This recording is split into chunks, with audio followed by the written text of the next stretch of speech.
take those at the end. So welcome to this 1-hour webinar, and you can see the topic, integrating wellness in substance use disorder prevention, multi-risk behavior intervention or interventions. And this webinar is being hosted by Prevention Plus Wellness LLC, located here, beautiful St. Augustine, Florida. My name is Dr. Chudley Wirch. I'm president and founder at Prevention Plus Wellness. So thanks for joining us. We have a sold out event. This is one of our popular webinars. We provide it regularly, every so often, every few weeks or so. And thanks for joining us. We have lots of content today. So I apologize, not a lot of time for interaction. Your opportunity for interaction is as we go along. If you have questions, if you have contents, please do comments, please do type those in your chat option, and I will get those at the end of today's session. I do want to move along quickly because we have so many slides. Everybody who's registered today will receive a link to this recorded session, which they're able to review and share with others in their region, state, or nation. And they will get we'll send you a link, we'll send you an attached PDF of these slides, so you can review those and share those, and a 1-hour CEU certificate. Just type your name in and print out a copy for your records. So we have 3 objectives today. So the first is a common objective in many of our Prevention Plus Wellness webinars and trainings, and that's to explain to those who may not fully understand it or appreciate it, the tremendous need and benefit for integrating the promotion of wellness behaviors with the prevention of substance use among youth and young adults. That's objective 1. Objective 2 is we're going to provide you, you wonderful prevention and health professionals from across the country and abroad who've joined us today, with a model, a conceptual and practical model. Is actually called the Behavior Image Model, BIM. And you could use that model and the steps that we've created for you to prepare, to create, to develop your own integrated prevention and wellness content, media campaign, programs, whatever you like. That's objective 2. And objective 3 is if you don't have the time to do that, then what you can do is you could select from our evidence-based and evidence-informed programs and resources and other things on our website, and we'll share all of those programs and training and resources that we offer at Prevention Plus Wellness. That's objective 3. So let's first of all take a look at the need for multi-health risk behavior strategies. In other words, we're going to look at the benefits of integrating substance use prevention with wellness promotion. Now, this slide shows youth risk behavior survey data from across the country, the US. Percentage of ever substance use. I'm sure many of you, if not all of you, are very familiar with these statistics, both nationally and even within your region or state, or your other nation, depending on where you're calling in from, joining us today from. And you can see that on the bottom there, as far as high school age adolescents go, the most prevalent substance use is alcohol, with 6 out of 10 high school adolescents having tried alcohol. That's followed by 4 out of 10 vaping e-cigarettes, and then over 1 in 3 trying marijuana, and then after that, cigarettes and opioid use. I'm sure you're aware of that, but some of you may not be as aware of these data, which are chronic disease risk, also collected by Youth Risk Behavior Survey System. And here you can see that we've got 3 out of 4 youth, these are high school adolescents throughout the US, again, 3 out of 4 are not getting at least 8 hours of sleep every day a week. Same percentage are not getting the required amount of physical activity every day. That's at a minimum of 1 hour every day a week. 2/3 are not eating a healthy breakfast every day of the week. And you can see some of the other issues. Less than 14% are eating even 3 vegetables, let alone 5 or 7 vegetables a day. So lots of chronic disease risks at the same time as a substance use risk. There was a seminal study by Fox in 2010, which showed over half of US high school students engaged in 2 or more risk behaviors, coexisting, co-occurring risk behaviors. And these researchers then concluded that interventions at the clinical, community, I would say school level as well, should target multiple risks because of the prevalence of substance use and chronic disease risk. And these researchers also stated that the interrelatedness of health risk behaviors should be addressed when you are providing intervention programs for youth and young adults. In other words, young people need to learn about how chronic disease risks protect themselves from not just chronic diseases, but to a certain extent substance use, and how substance use interferes with the development of a wellness lifestyle. A more recent study was conducted in 2016 by DeWinter, which showed, and then what they looked at is multiple health risk behaviors. And they found that they're very common among American adolescents. In fact, almost about 4%, only 4%, I should say, met all 8 health behavior guidelines. So very few were completely healthy young people. And over 10% had 5 of 8 risk behaviors at age 16. And of course, you could assume that that would be increasing over the years. No fruit use, or not eating fruits, veggies, breakfast, being overweight or obese, physical inactivity, smoking, all of those behaviors predicted other health risk behaviors. So these researchers said prevention targeting multiple risk behaviors is needed. So addressing more than one risk or integrating risks, or the way we look at it, integrating prevention of substance use with the prevention of chronic disease risks, definitely needed. Need more proof of that? Let's take a look at health behavior associations. Again, we're looking at data from YRBSS, high school data. First of all, let's take a look at the relationship between adolescent physical inactivity measured by 3 or more hours of television viewing a day, and do some cross tabs with substance use. So let's look at the relationships between physical inactivity and substance use. So here we're looking at 3 or more hours watching TV by ever using marijuana. If you look to the far left, for those watching more TV, almost 41% use marijuana. Those not watching as much TV, 34% using marijuana. So more television, a greater percentage of ever using marijuana. This is statistically significant relationship. That's ever using marijuana. Now let's take a look at current marijuana use, or 30-day use. Again, significant relationship. If you look to the far left, you see 23% of those watching more television currently use marijuana, and 19% of those not watching as much TV use marijuana. So less current and ever using marijuana for those not as physically inactive. So physical inactivity associated with ever and current marijuana use. Let's take a look at a measure of non-medical opioid use, ever using non-medical opioid use. That they didn't have a 30-day measure in the YRBS. Again, you see an association with those watching more television, which is again a proxy measure for physical inactivity.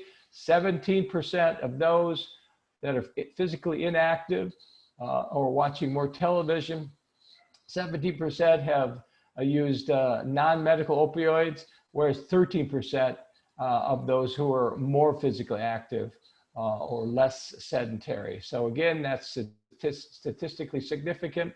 Same with vaping e-cigarettes. You look to the far left, more television, you got 47% of those youth watching a lot of TV, ever vaping, versus 41% who are not watching as much TV. And then even current vaping, the same kind of a relationship, More current vaping is associated with more television watching, more sedentary lifestyle, less physical inactivity. And lastly, we see a relationship with a 30-day alcohol use.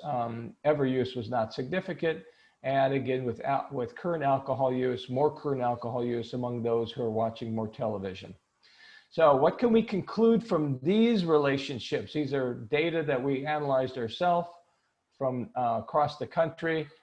Three things that we can conclude: physical inactivity is associated with greater ever and current use of marijuana and vaping, e-cigarettes, ever use of non-medical opioids, and current use of alcohol among U.S. high school adolescents. Substance use specialists, therefore, I should say, substance use specialists should target the promotion of physical activity and other pro-social activities within prevention programs, strategies, and campaigns for adolescents, which may help particularly in preventing the initiation of substance use. In other words, getting youth to spend less time viewing television and their screens, more time doing more positive activities.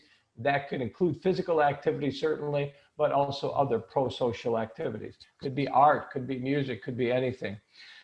This also includes, I would say, providing those programs that already integrate, those already evidence-based programs that integrate physical activity with substance use prevention. So there are existing prevention plus wellness programs that are evidence-based, where you can not just prevent substance use, but you can also promote physical activity. Let's look at another set of relationships. This time, we're going to look at adolescent wellness behaviors and mental health using the mental health proxy measure of sadness and hopelessness as an indicator of mental health. So looks again, same data, high school youth risk behavior data, and these are cross tabulations that we ran. We're looking for significant relationships. These are all significant. And we see that 60 minutes of physical activity, 5 out of 7 days a week, was associated with less feeling sad and hopelessness. So for example, if you look in the left-hand column, you see that for those who were more physically active, 27% reported feeling sad or hopeless, which is a measure of an indicator of mental health problems or issues, whereas quite a few more, 35% plus, for those who are not physically active, reported feeling sad or hopeless. That was very significant relationship there. So physical activity was associated with less feeling sad and hopeless. The same kind of relationship with eating breakfast 7 days a week. Look to the left, those eating breakfast every day a week, 22% felt sad. Those who didn't eat breakfast to the right, quite a bit more, almost 37% reported having feeling sad or hopeless. And again, similar relationship with getting 8 or more hours of sleep. Those who got sleep, 21% reported sadness, hopelessness, whereas 35% who weren't getting 8 or more hours of sleep, feeling sad or hopelessness. So what can we conclude? Regular 60 minutes physical activity, eating breakfast, getting 8 or more hours of sleep most nights were associated with less sadness and hopelessness among U.S. high school adolescents. So, well, could we conclude substance use specialists should target increasing these wellness behaviors to enhance mental health of adolescents? And if you could find, and there are existing substance use prevention programs that are designed to increase physical inactivity, sleep, and breakfast, like prevention plus wellness programs, these should be used especially because of their linkage, because of the linkage and the association between these physical behaviors, physical activity, nutrition, sleep, and poor mental health, as indicated by increased feelings of sadness and hopelessness. Another way to look at it is that research shows that there are many benefits to a healthy lifestyle defined as getting plenty of physical activity, eating mostly nutritious foods, getting plenty of sleep. Research shows that that type of lifestyle is associated with less depression, anxiety, unsafe sex, less alcohol, tobacco, and illicit drug use, like the relationships we looked at today. Also, physical healthy lifestyles associated with improved physical, mental health, and self-reported quality of life. More positive self-image, self-esteem, self-regulation, self-control, life skills, greater brain development and cognitive functioning if you're more healthy, more opportunities to socialize, have fun, make friends, and greater academic success as measured by less suspensions, more school attendance, less dropouts, and more likelihood of attending and completing college. And of course, a healthy lifestyle is associated with less chronic disease, as those listed under number 7, diabetes, heart disease, cancer, stroke, obesity, etc. So how about this question of, well, so we see these relationships, we see young people being exposed to multiple risks. There's recommendations to address multiple risks in prevention interventions. How effective can they be? So let's take a look at a couple of, actually 3 reviews of research. These are not individual studies, actually reviews of multiple studies. So one review published in 2014 showed that integrated prevention programs, in other words, programs that address multiple health risks of young people, are feasible and more effective than those that are more narrowly focused on single risk problems, whether that's, let's say, vaping or alcohol use or physical inactivity. Those are discrete interventions. They're necessary, they're important, but this review showed that if you address multiple risks, if you integrate these risks within single programs, it can be feasible and effective. The second review, published in 2018, showed that universal school-based interventions that address multiple risk behaviors have a role to play in preventing a number of substance use risks: tobacco, alcohol, illicit drug use, as well as antisocial behavior, and at the same time improving physical activity. That was a review published of multi-health risk behavior interventions in 2018. One more published review in 2018 by Simulton and colleagues showed that decreased adolescent substance use was associated with one-time multi-health consultations. So again, addressing multiple health, integrating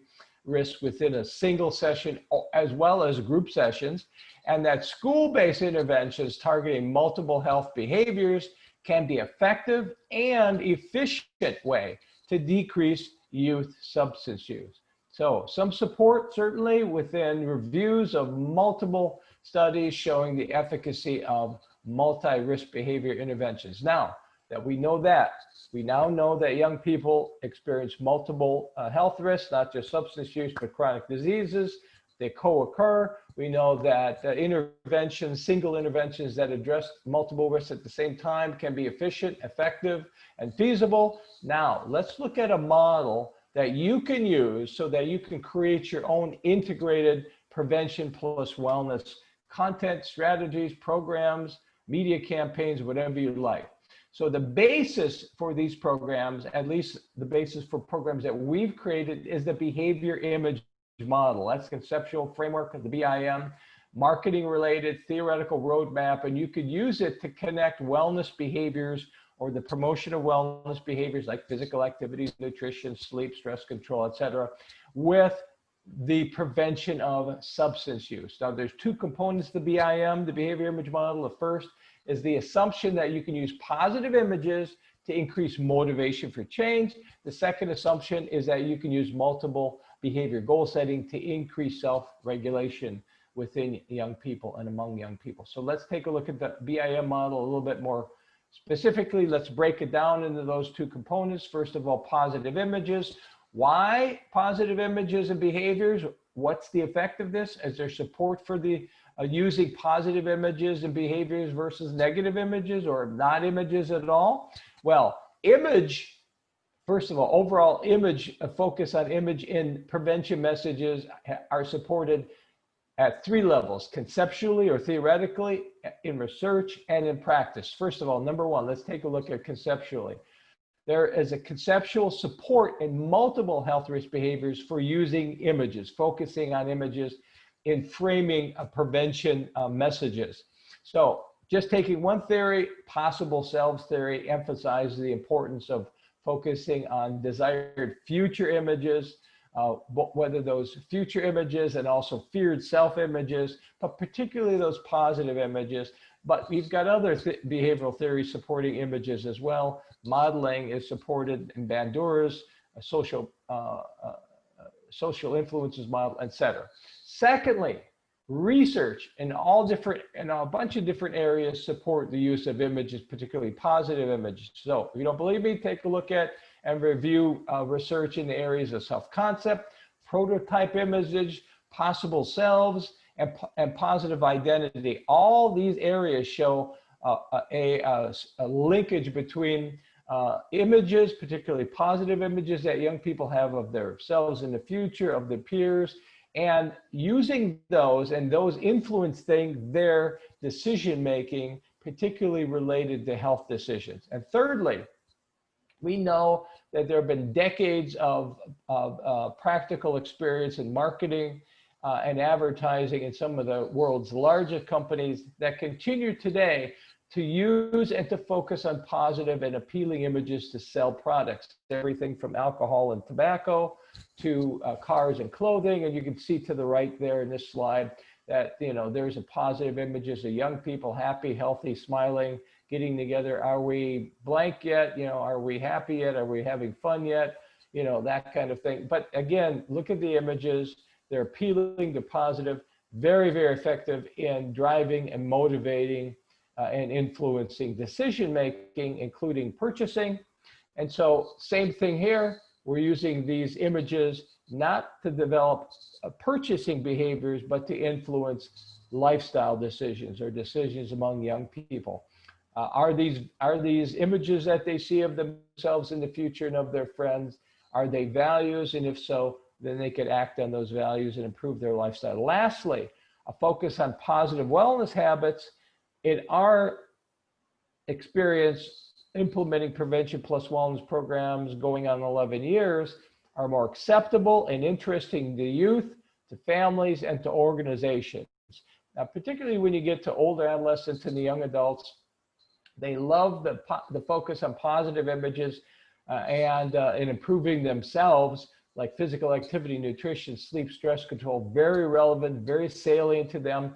And they are likely to have already heard the content and the messages and sometimes even negative messaging about substance use, harm and the risk associated with that. So they're looking for and really interact with and accept and appreciate and are more likely to participate if your images are more positive by targeting positive images and behaviors. Now look at that second piece of that behavior image model, the multi-behavior goal setting. Just a couple of points. Goal setting has been shown in research to be effective in initiating and maintaining behavior change. Setting and monitoring goals increases self-regulation skills of young people. That is, they can develop their own self-control over time by learning to set goals, monitor goals, and shape their own behaviors, something that all youth desperately need, particularly high-risk youth.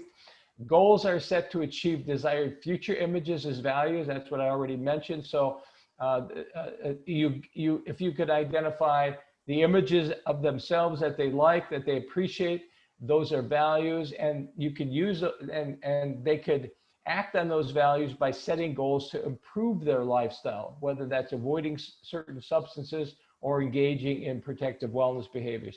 The BIM model, behavior image model, focuses on setting goals, not just to avoid substance use, but also to improve one or more protective wellness behavior. So it's multiple goal setting, multi-behavior goal setting. And the goal setting highlighted that we've used in the past, very effective. Adding co-signing increases motivational strength. So making it a contract, not just goal setting, but sharing your goals and making it a public document increases motivational strength. So all of that falls within the heading of the behavior image model. And so you've got two components again, images to positive images and behaviors to increase motivation for change, and goal setting to initiate and maintain that change.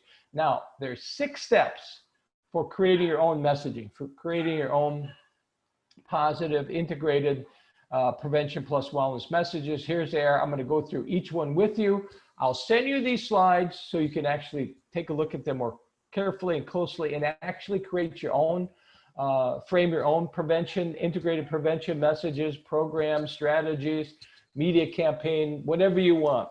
You can do this yourselves. You can help your youth do it, whatever you prefer. And you could always reach out to us if you need any assistance with that at preventionpluswellness.com. So here we go, the 6 steps. First step, identify risk and wellness habits that you want to target. So you could use your awareness of your local or regional data as to what to target. But the first thing you're going to do is, number 1, you're going to list and prioritize the substance use or other risk behaviors you want to prevent or to reduce or decrease. This could be alcohol use among minors. It could be binge drinking, a specific type of alcohol use. It could be vaping e-cigarettes. It could be marijuana use, opioid misuse. It could even be something related to substance use like racial discrimination. That's a risk factor for substance use. So you identify these risks, you list them and prioritize them. 1, 2, 3, what's the most important, second, third. Then, secondly, you list and prioritize wellness behaviors you want to, and images that you want to increase or to maintain. Physical activity, very powerful, positive behavior and images, but it could be breakfast eating, it could be nutrition in general or more specific, certain types of fruits and vegetables, could be sleep, could be stress control, could be spiritual habits if you're in a faith-based setting, or it could be anti-racism behaviors. These are all examples of wellness behaviors. You're going to list them and prioritize them. How would that look? Here's an example. On the left-hand side, we listed, prioritized 3 risk behaviors. Marijuana use, most important, we want to address, followed by e-cigarette use, then alcohol use.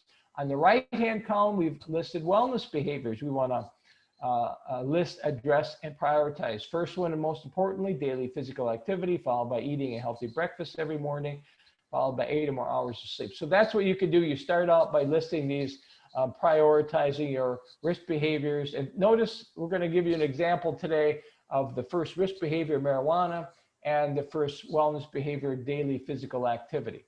Second step in this in the development of your integrated messages is to develop 2-step messaging, which actually connects multiple behaviors using images. Now, the goal of this kind of message framing is to trigger a mental picture that young people already have in their minds, and you're just triggering it or cueing it of a healthy behavior and how substance use is counterproductive to achieving that behavior and those benefits. You do this by using vivid image terms and illustrations. Now, here are the 2 steps. You can see them right below. Step 1, you're going to present positive, desired future images and peer images and other benefits of a health-enhancing behavior. So that health-enhancing behavior could be, for example, if we go back to our example here, daily physical activity. We'll start there. Secondly, you're going to present how substance use behaviors are a barrier or interfere with that wellness behavior. So again, we're going to take marijuana use as our key risk behavior. So let's take a look at how this 2-step messaging works. Just to give you an example, here's the first step. You're going to identify positive images and other benefits associated with a health-enhancing behavior. The health-enhancing behavior is physical activity, and here's the quote. Young people, so this is the message we created. Young people who engage in regular physical activity, there's our wellness behavior, tend to feel energetic, sleep better, and look more active, fit, and confident. So you've got benefits like sleeping better, but you also have those images, very, very powerful image-evoking images that are underlined: energetic, active, fit, confident, successful, healthy. All of those evoke an unconscious image in the minds of youth or whoever you're presenting these messages to, of themselves in the future, of their peers. That raises motivation for change. They see these as values. They want to be more like this. These are almost intrinsic needs that we all have of ourselves. regardless of our age. And then the second step, now you're going to link how substance use is a barrier, interferes with that wellness behavior, which was regular physical activity. And of course, we're going to focus here on marijuana. So you can see the quote, marijuana use can reduce your energy level needed to participate in regular physical activity and achieve your fitness goals of being in shape, looking good, and feeling fit and active. So that's as simple as that. You're just showing how, or telling or illustrating how, in this case, marijuana interferes with doing regular physical activity, engaging in it, and also achieving those wonderful benefits, including the images. So one strategy to use to connect these behaviors is to sort of list them. So it's to list them. So for example, on the left, we've got some images and benefits associated with regular physical activity. And the right, we've got how marijuana can be a barrier to physical activity. So you can see they parallel with each other. So if you go to the left, the first image that we identified, the first benefit related to physical activity is high energy. If you go to the right, you can see number one, how marijuana saps energy. So you can see the relationship and how marijuana interferes with, and prevents the benefit of physical activity, high energy. Same with number two to the left, the benefit of physical activity is being fit. Number two, marijuana is you're more likely to eat junk foods, making it difficult to be fit. Number three to the left, being active is a benefit and an image associated with physical activity. Number three, marijuana leads to less motivation to exercise and so on. So that's how that works. So this is where you should create parallel columns of benefits and barriers for your particular wellness behavior and your risk behavior.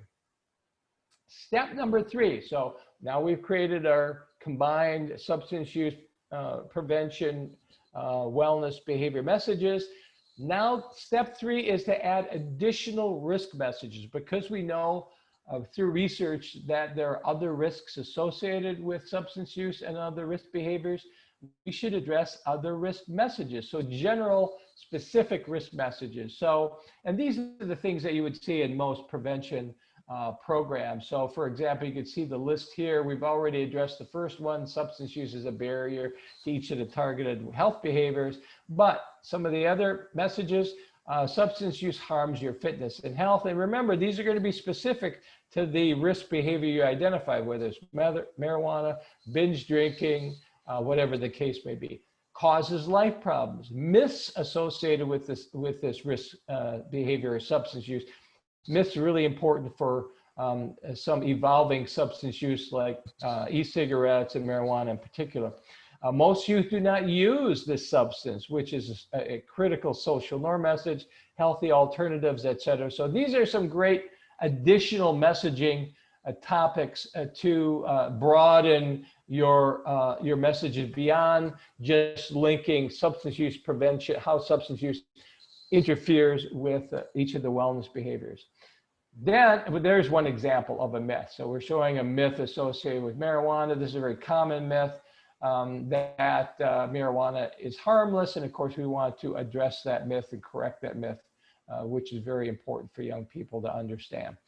Step four in our 6-step process of creating integrated prevention messages is to create PowerPoint slides or other media that correspond with your positive image messages. So you've got these messages.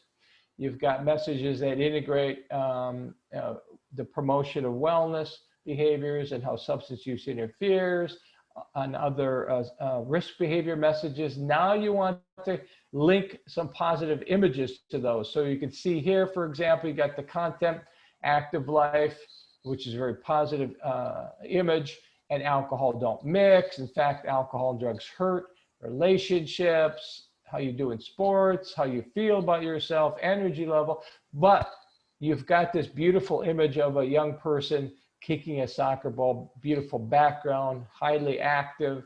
And so you do want to use positive images, and you want these images to represent your population. You want young people, if you're showing this to, let's say, high school adolescents, you want to show high school adolescent images so young people can see representations of themselves in terms of demographics and age and gender and ethnicity, etc. But also activities. You know, if your youth play soccer, use some positive soccer images. Here's another one showing a beautiful image of a looks like a black, beautiful black female sleeping, and you're showing the relationship between how alcohol, tobacco, drugs disrupt sound sleep, stop deep sleep patterns.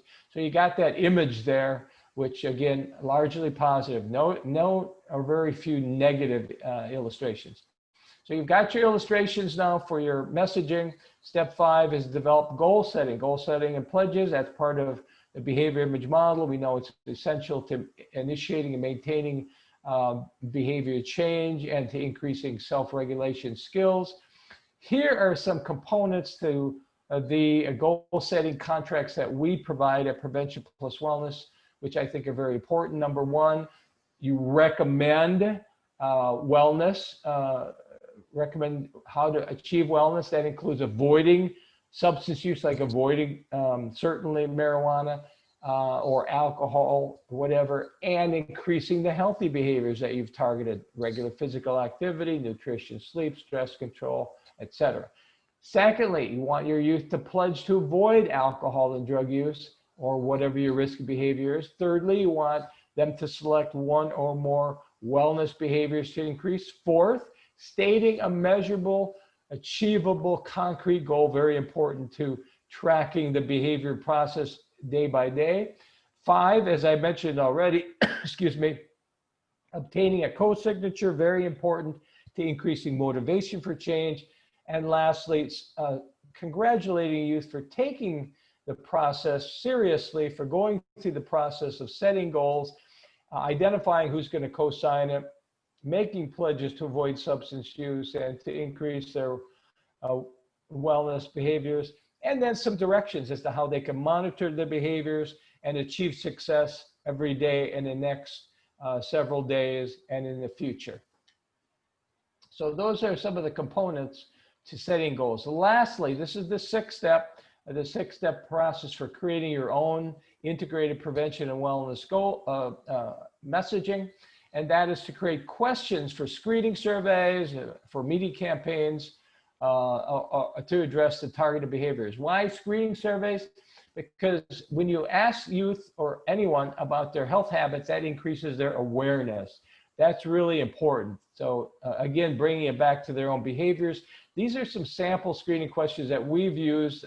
These are actually from the evidence-based sport, alcohol and drug prevention plus wellness program for high school adolescents.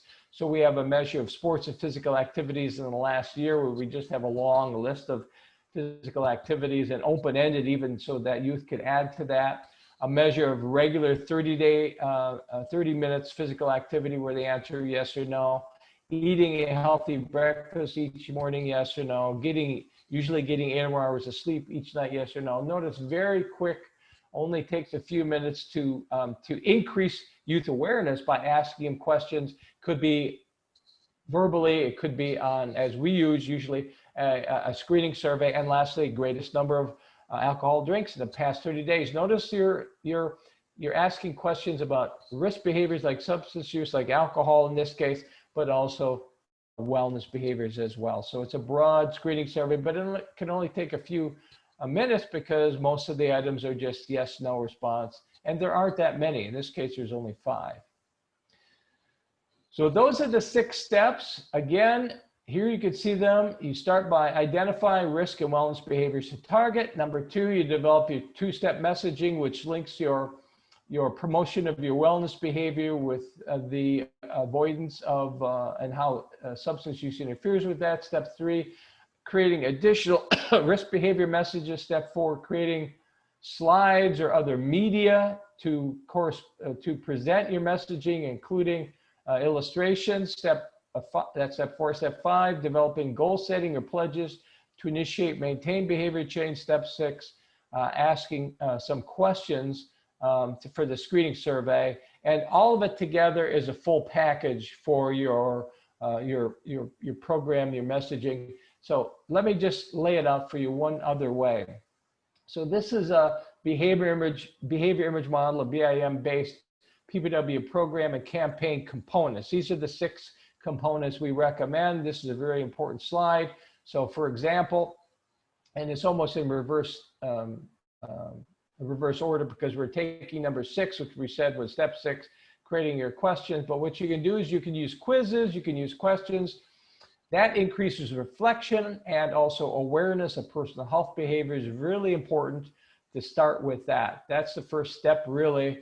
And so, again, questioning, get people to think about their current health habits. Secondly, you can use your paired wellness and substance use behavior benefits and barriers messages.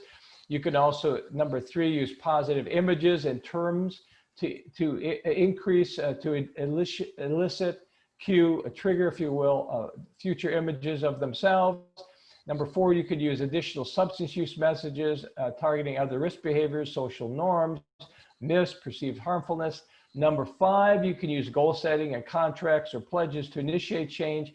And then number 6, which I don't want to omit, any opportunities you give your participating youth or young adults to engage in wellness or pro-social behaviors should be a part of a broader prevention strategy, because we know these behaviors are so critical to preventing substance use. That could be physical activity, nutrition, breakfast, sleep, stress control, but it could also be these other pro-social behaviors that we've talked about and mentioned earlier, art and music and any kind of activity that engages young people for a positive purpose. Now, let's take a look at evidence-based resources that we already have that exist for you, that integrate the prevention of substance use with the promotion of wellness. So these are existing BIM or behavior image model based prevention plus wellness screening and brief intervention. So this is the format that prevention plus wellness program is used. It's an evidence-based screening and brief intervention format. It's 3 steps, and you can see how it relates to what we've already talked about. Step number 1, you use screening of participants' current health habits, and that increases their awareness of their behaviors. Secondly, you provide feedback and positive image messages about each of those behaviors, those positive image behaviors, physical activity, nutrition, sleep, etc. And you use PowerPoint slides. There's your images, there's your content for the visual learner. And this increases motivation for change by cueing or triggering those future images and peer images that youth have, and showing how substance use interferes with those wellness behaviors and outcomes. And thirdly, you assist young people to set goals to not just avoid substance use, but increase protective wellness behaviors. This increases self-regulation skills over time. The effectiveness for screening and brief interventions has been shown in a bunch of research over time. There was a great review of screening and brief intervention effectiveness for adolescents and young adults back in 2015. Again, a review of a bunch of studies. And this showed that screening brief interventions were effective for a year after they were received. Our own prevention and wellness research shows that prevention plus wellness programs, particularly sport, alcohol, drug prevention, and in shape, by the way, sport, alcohol, drug prevention for youth, in shape, alcohol, drug prevention for young adults. Some effects were in place even a year after that initial single session intervention.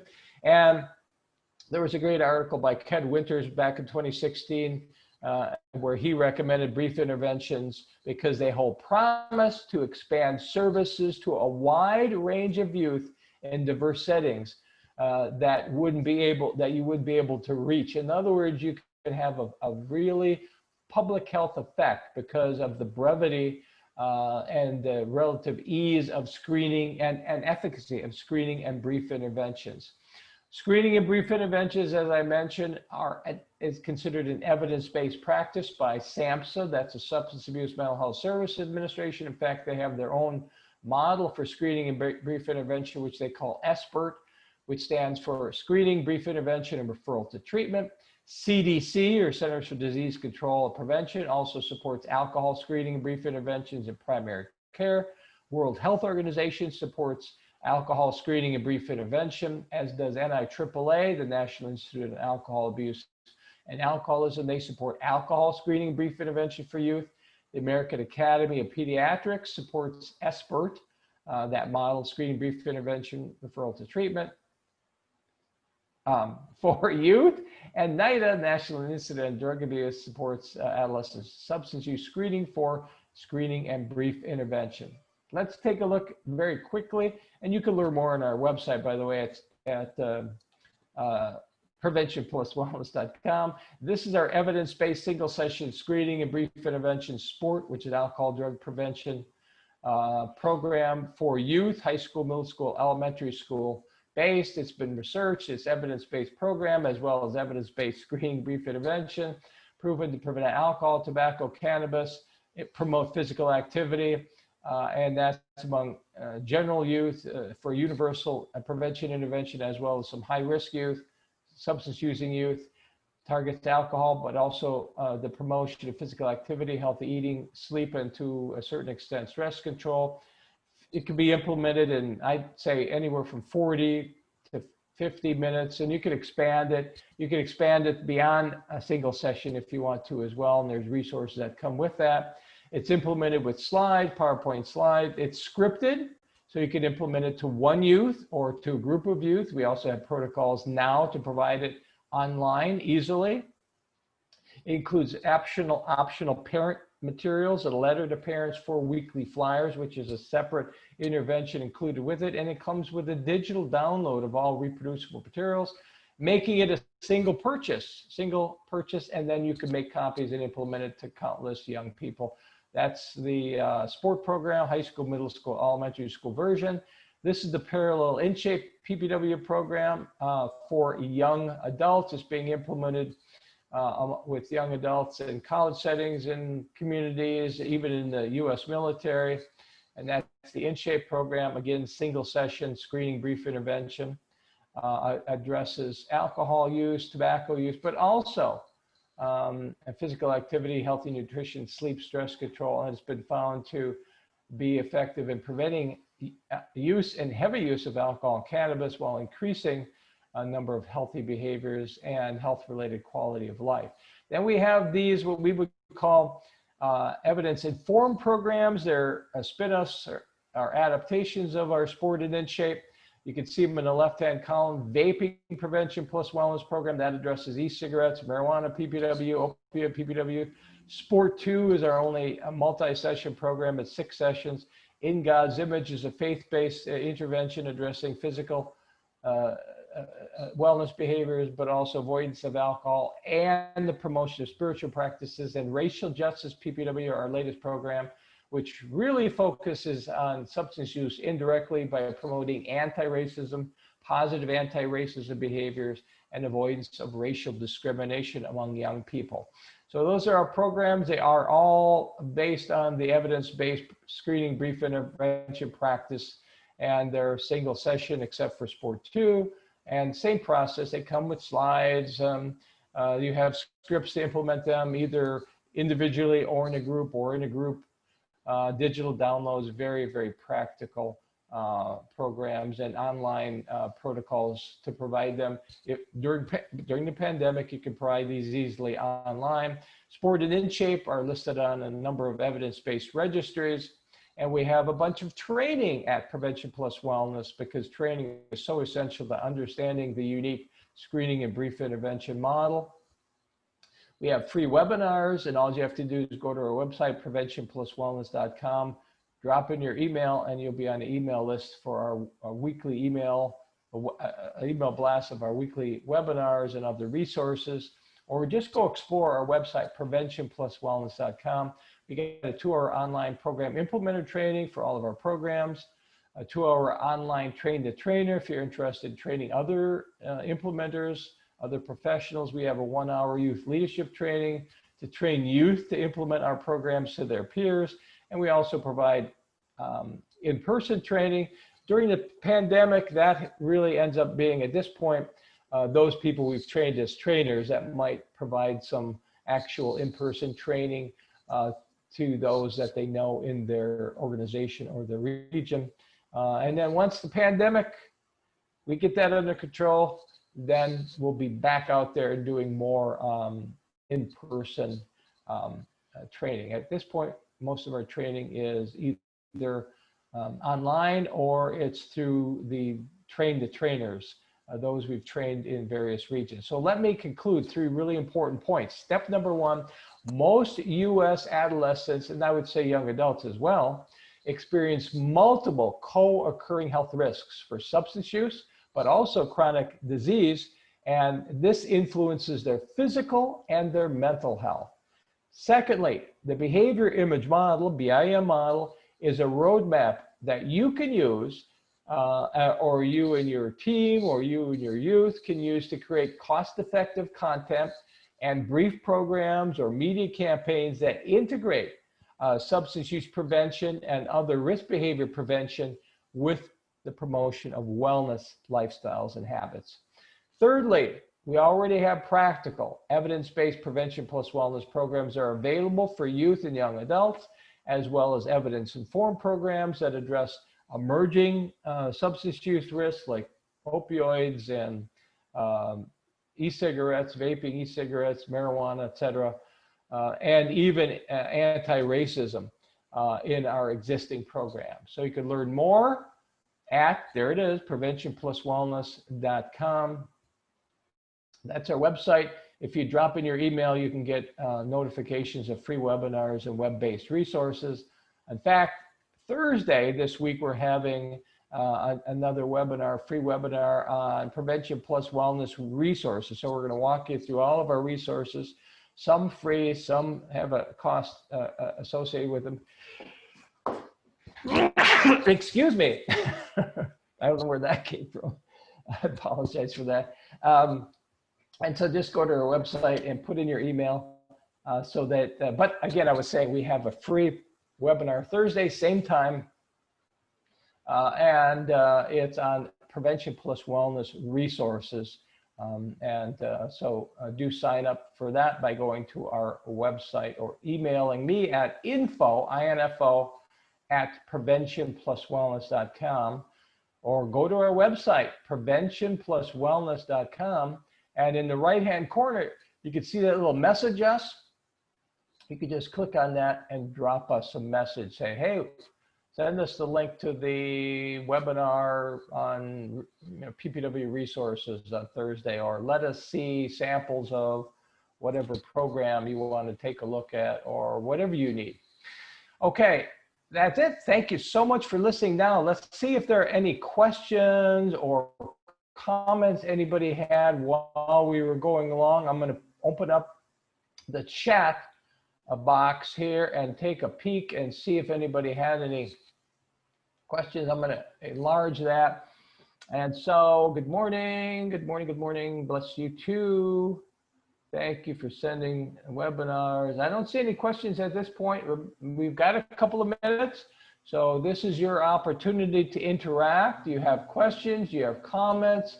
Do you want to share something that works for you, something you're doing in the area of integrated messaging or program, something where showing how you're promoting wellness, some problems you're having.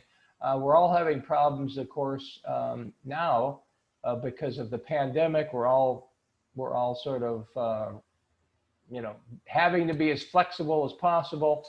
And the additional challenges and effort of having to provide our programs, some of them online, some in person, some in combinations. We do have plenty of resources to help you. We have, in fact, something called COVID-19 resources on our website. Go check them out, and those might be helpful for you. And we'll address all those Thursday during our free webinar on prevention plus wellness resources. Let me see, there seems to be a new comment here in chat. Let me see what it is. I need the notes.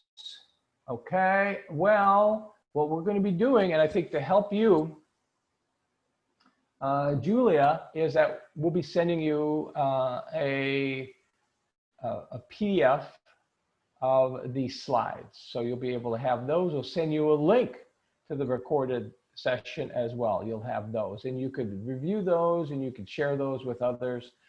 and that will be helpful. We'll also send everybody a 1 hour CEU credit for taking on viewing this webinar with us. So you will be getting something from me today.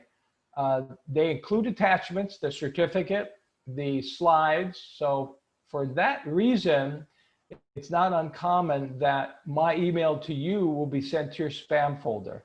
So if you don't get anything from me today, check your spam folder. That's likely where it is.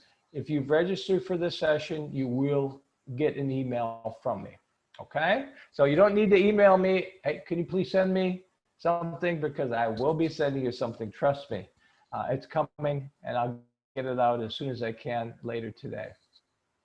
Thank you so much for your interest. Thank you. God bless you all for what you do for youth and families in your regions. You are prevention heroes. It's an honor to work with you and interact with you and learn from you and support you any way I can. And if you need anything from me, just let me know. So I don't see any other questions. Thank you for the nice, the beautiful thank you and comments. I think that's it. So I'm going to let everybody go. Have a wonderful afternoon. Stay safe, stay healthy. Again, God bless you. Take care of yourselves and your family. And I do hope to see you at future webinars. Bye, everybody. Thank you.